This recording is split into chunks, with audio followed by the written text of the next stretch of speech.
Existe um provérbio africano que diz que é preciso uma aldeia para se educar uma criança. E a gente para aqui quando se trata de uma criança com deficiência.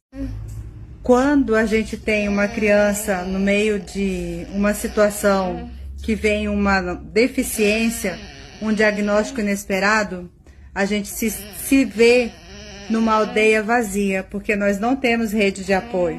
Há momentos em que vêm as frustrações, em que vêm os medos e as situações que nos tiram o chão. E a gente lembra que a gente não está sozinho porque a gente tem um Deus. E esse Deus que nos segura e nos sustenta é o que nos dá a confiança de que nós vamos conseguir chegar adiante. Hoje, contrariando tudo que a ciência disse, a Gabi está aqui e nós somos eu e meu bem, a nossa aldeia, que sustenta um ao outro.